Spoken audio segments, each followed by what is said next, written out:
নমস্কার, আমি বাবলি আর আপনারা দেখছেন বঙ্গবাবলি ইউটিউব চ্যানেল। আপনাদের সকলকে বঙ্গবাবলি ইউটিউব চ্যানেলে স্বাগত। চলে এসেছে আজকে নতুন ভিডিও নিয়ে। আজকের ভিডিও আইসিডিএস কেন্দ্রিক।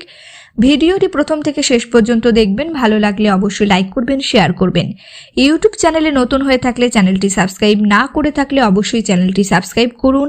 আইসিডিএস রিলেটেড ভিডিও এই চ্যানেলে আপনারা নিয়মিত পেয়ে যাবেন। চলুন আজকের ভিডিও শুরু করি।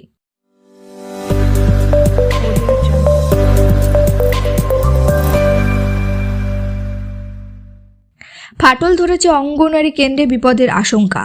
কেন্দ্রে জল ও বিদ্যুতের ব্যবস্থা নেই। অনেক অভিভাবকই বাচ্চাদের কেন্দ্রে পাঠাতে চাইছেন না। ভবন সংস্কারের দাবি জানানো হয়েছিল কাকসা পঞ্চায়েতে, কিন্তু কাজ হয়নি। পানাগড়ে এমনই হাল অঙ্গনওয়াড়ির। বেহাল হয়ে পড়া কাকসার পানাগড় বাজার হিন্দি স্কুল সংলগ্ন 19 নম্বর অঙ্গনওয়াড়ি কেন্দ্রটি সংস্কার দাবি করেছেন কর্মীরা।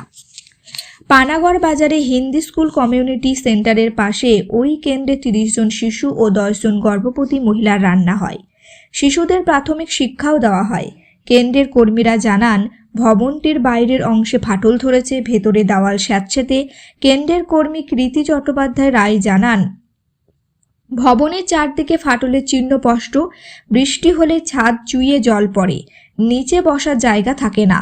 অনেক সময় কাপড় দিয়ে জল শুকিয়ে শিশুদের নিয়ে বসতে হয়। কেন্দ্রে জল ও বিদ্যুতের ব্যবস্থা নেই। অনেক অভিভাবকই বাচ্চাদের কেন্দ্রে পাঠাতে চাইছেন না। ভবন সংস্কারের দাবি জানানো হয়েছিল কাকসা পঞ্চায়েতে, কিন্তু কাজ হয়নি। কেন্দ্রের এক শিশুর অভিভাবক রেখা যাদব বলেন, ভবন যে কোনো সময় ভেঙে পড়তে পারে, ভয়ে শিশুকে কেন্দ্রে পাঠায় না। আর এক অভিভাবক সালমা বিবি বলেন, কেন্দ্রে জলের সমস্যা রয়েছে, বাইরে থেকে জল এনে রান্না হয়। কাকসা পঞ্চায়েতের বিরোধী দলনেতা বিজেপির আনন্দ কুমারের অভিযোগ, ওই এলাকায় বিজেপি জেতায় তৃণমূল পরিচালিত পঞ্চায়েত উন্নয়নের কাজ করছে না। কেন্দ্রটি সংস্কারে উদ্যোগী নয় তারা। পঞ্চায়েতের উপপ্রধান তৃণমূলের উজ্জ্বল মল্লিকের দাবি, ওই এলাকার পঞ্চায়েত সদস্য বিষয়টি পঞ্চায়েতকে জানাননি। দ্রুত কেন্দ্রটি সংস্কারে উদ্যোগী হব। তাহলে অঙ্গনওয়াড়ি কেন্দ্রের বেহাল অবস্থা, ফাটল ধরেছে অঙ্গনওয়াড়ি কেন্দ্রে, বিপদের আশঙ্কা। এই ছিল আজকের ভিডিওটি ভালো লাগলে অবশ্যই লাইক করবেন, শেয়ার করবেন। ইউটিউব চ্যানেলে নতুন হয়ে থাকলে চ্যানেলটি সাবস্ক্রাইব করবেন। এরকম ধরনের ভিডিও এই চ্যানেলে আপনারা নিয়মিত পেয়ে যাবেন।